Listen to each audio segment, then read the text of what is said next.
If you've been around for a long time in the community, you may have debated at least a handful of people on random topics, whether it's on my videos or someone else's. If there's one thing I will praise the Cobra Kai community for, it's how persistent they are in making the same arguments over and over again, including myself. Something like, oh, they were nerfed and yada yada yada. Those arguments have slowly fizzled out, but if there is one argument that has been around since the beginning of time, it's the, oh, he clearly won because of plot armor, bro. This one argument has been around forever and has absolutely zero intention of going away. So today, we are going to destroy this argument for the sake of my venting and mental peace.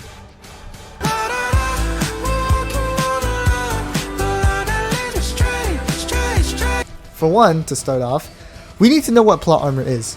Plot armor is used to refer to the phenomenon in fiction whereby the main character is allowed to survive dangerous situations because they are needed for the plot to continue. In simple terms, main character protection. This is very important to know because most people, when they argue something like Miguel versus Axel or Johnny versus Wolf, they just say, oh, it's due to plot, man. One thing that is important to know is that plot armor is more of a case of miraculously unlocking something out of nowhere to beat up your opponent, or just randomly getting a big power boost in the middle of the fight without any justification. So let's just say Daniel learns a legendary move on the spot that nobody else knows after just hearing about it and not practicing it to beat up someone. That is plot. Kind of like what Jaden Smith did in the 2010 Karate Kid, because I don't recall him being taught this move at all. But correct me if I'm wrong.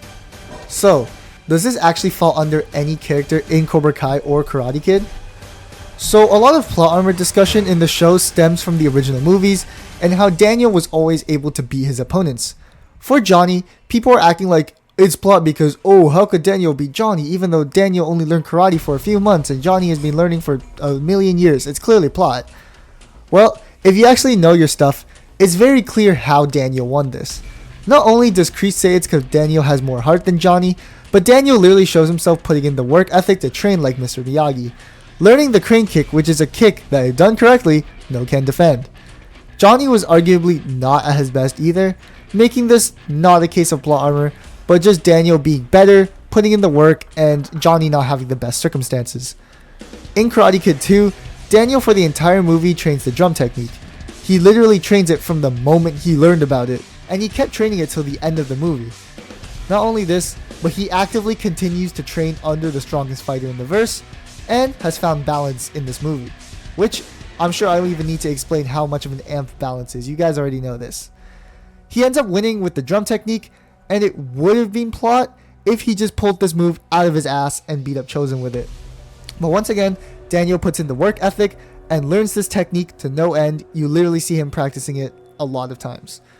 Daniel is one of the most talented fighters in the verse by far, and I don't think there's much debate to that, as his version of the drum technique is still something that has not been replicated by any students in the show, as he was able to add a counterpunch.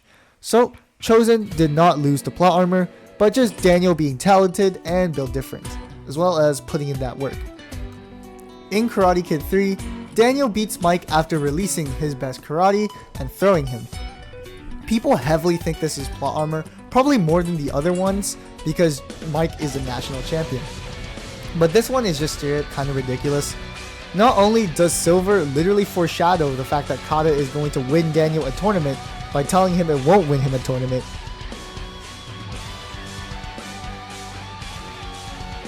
but Daniel before this was already able to do okay against Mike.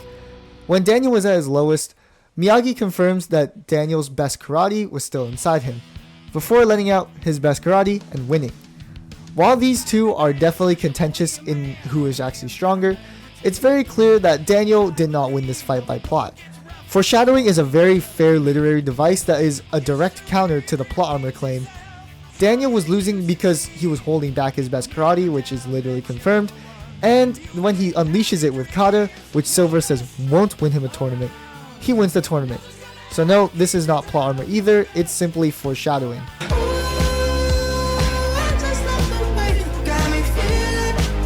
Onto Robbie and Miguel versus Axel, and people claiming that this is plot armor. Not only did I already explain why Axel lost in this video, which you should go watch, but I think it's unfair to say that this is plot. For Robbie case, he literally trains with a simulation of Axel as well as being the adaptation king, which, if you know Robbie, has been a big character trait, and Daniel confirms this. Robbie has been through more ups and downs than anybody in the show in my opinion, so adaptation has been part of his character since his introduction. Whether he could win this fight is a debate for another video, but a combination of the simulation plus just how he is as a character, catching up in my opinion is not that crazy and not plot armor. As for Miguel, I would understand the plot armor argument if Miguel wasn't relative to Axel at all throughout the entire part, and then all of a sudden beats him up out of nowhere, and then learns some special technique to finish him off. But in Miguel's case, not only is he clearly way more talented than Axel, but he, like Robbie, has been through a lot. This show makes this clear through the flashbacks that Miguel did not really learn anything new. He just simply channeled all of his lessons and fights into the biggest fight of his life, which is normal.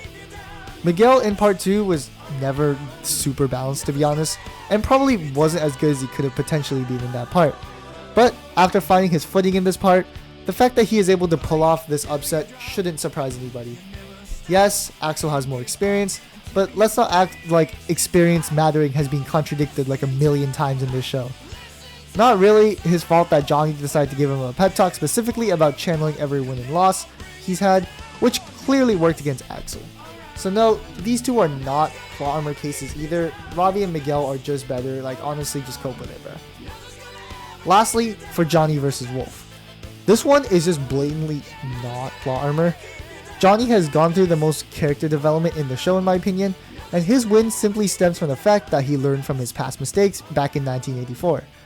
Yes, Wolf was beating him very badly in part 2, and closing this gap seems like an insane thing to do if you look at it on the surface level.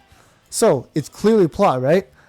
Well, not only did Kreese confirm young Johnny had Sekai Tekai potential, and young Johnny is way below adult Johnny by the way, but the senseis don't really train.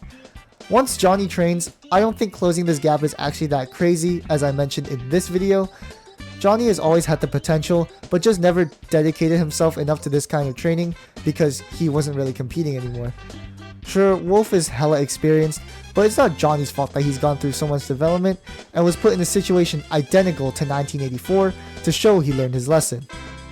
The Shaolin Sunset is Wolf's best move, and the fact that the counter to this happened to be the same as potentially countering the crane kick is just playing into Johnny's hands, and the Shaolin Sunset is not a new move that Wolf invented on the spot. It's already been a thing, and Johnny just happened to have the counter to this. Johnny vs. Wolf is not plot armor, it's just a character learning from his mistakes.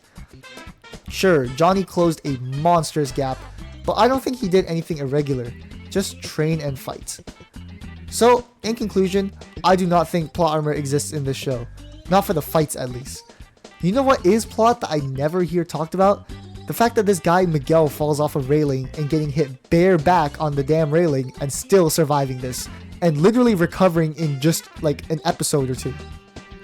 This alone is more crazy than anything I talked about, and nobody ever speaks on this. This is plot. Nobody should be able to survive this, but he did. Anyways guys, that's all I got for today. Eat your green, stay healthy. I'll see you guys next time. Peace.